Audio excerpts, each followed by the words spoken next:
દુનિયા ભલે આજે બારડોલીને બારડોલી સત્યાગ્રહના કારણે ઓળખતી હોય, પરંતુ બારડોલીની સદીઓ પહેલા એક અલગ ઓળખાણ હતી, જે પ્રકૃતિ અને સમૃદ્ધિની સાક્ષી પૂરતું હતું, અને એ નામ હતું વરડાવલી. તમારામાંથી કદાચ ઘણા આ નામ જાણતા હશે, વરડાવલી, પરંતુ ઇતિહાસના પાના તપાસતા મને આ નામના બે સુંદર અર્થો મળ્યા છે. એમાંથી પહેલું છે વટઆવલી, એટલે કે વડના વૃક્ષોની હારમાળા.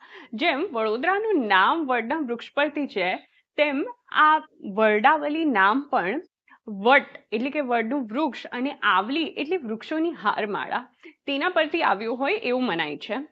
હવે તમે વિચારો કે આજે જે ઈંટ કોન્ક્રીટનું જંગલ છે, તે એક સમયે ખૂબ સુંદર વડોના વૃક્ષોની હારમાળા હશે, ને જે દક્ષિણ ગુજરાતના મુસાફરોને છાંયડો પૂરો પાડતી હશે.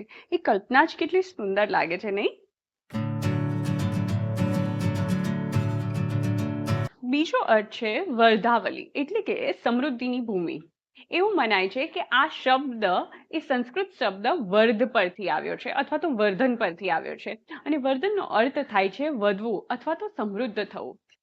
આ પ્રદેશની જે ભૂમિ છે તે કાળી અને ફળદ્રુપ છે, તેને કારણે અહીં ખેતી અને જીવન સતત પાંગરતું રહ્યું છે, અને તેથી જ કદાચ આપણા પૂર્વજોએ આશીર્વાદ રૂપે આ ભૂમિને વર્ધાવલી એટલે કે સતત વિકાસ પામતી, સમૃદ્ધિ પામતી ભૂમિ કહીને વર્ણવી છે.